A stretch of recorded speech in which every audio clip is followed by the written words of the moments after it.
Movies. We love them. Action, horror, musical, animation, drama. Everyone can find something. And damn, they are good. Watching a good movie to me is like a therapy. Group of skilled people makes piece of art that makes your jaw go. Apart from good movies, we have the bad ones. A lot. Watching them makes you feel like this movie is made for three reasons. Money, to learn the craft, or by people that thinks they reached the end of their career. And one reason is perfectly fine. We need bad movies to appreciate the good ones. But what if you like this bad movie? You see something that only small group of people see.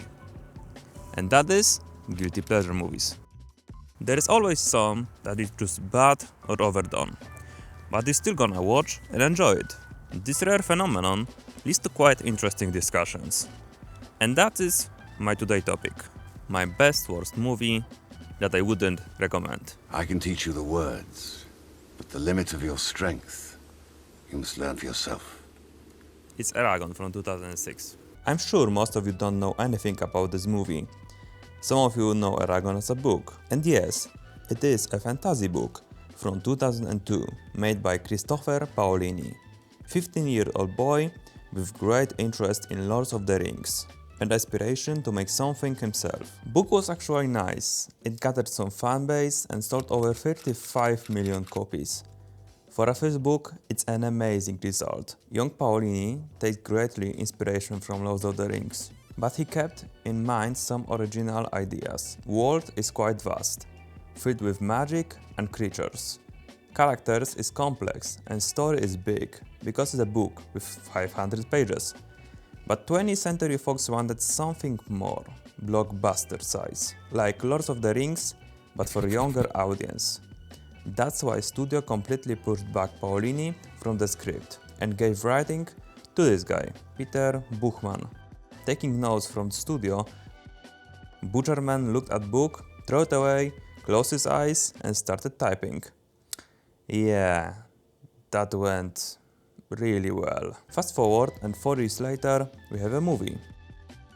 The film tells the story of Eragon, a teenage boy living in the land of Alagacia. His life changes when he finds out a mysterious blue stone, which turns out to be a dragon egg. The dragon Saphira hatches from it, and Eragon is chosen to become one of the legendary dragon riders.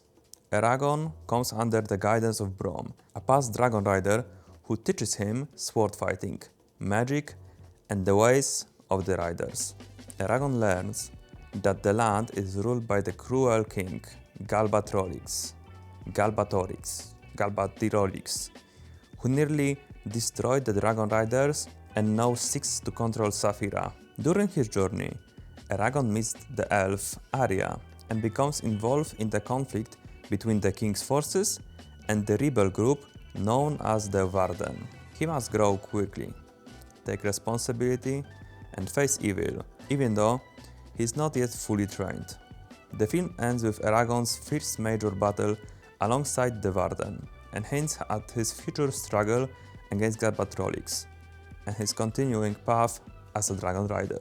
Okay, Butcherman, let's skip part when movie feels like 100-meter run to end credits.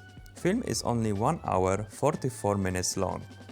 Biggest problem is that they tried to fit 3-hour movie to this small pill of pacing horror. Talking about similarities, there is some, like title or both have dragons. Let's be honest, they cut good chunk of the location, character development and explanations. But the worst part is, they changed the ending, putting cliffhanger and declining future sequels, making story not completed. Let's talk about things that were actually nice. I liked the characters. They were interesting enough to be invested in their plot, and actors were doing their job. CGI in this budget was good and does the work. From looks, movie felt like unexposed sometimes, but this was not a big problem. Whole movie was supposed to feel like it. Design of dragons was done well, and some of costumes looked great, but fighting was really cool. I mean, not that cool, but done well enough that counts, right? I don't intend to protect this movie. I see its flaws, That is a really big. But let's land on the ground, because movie grossed $250 million. In box office of 100 million, it's not bad, right? Reality is often grey. Eragon technically were successful, but they not considered cost of marketing and distribution. Studio grossed very little money and shut down sequels. And that was it. Sad story because of studio greed. If they give a little more money to production and hides their egos in story writing, Eragon could be the new Lord of the Rings. Nah, I'm joking, but still, it would be cool franchise to binge watch.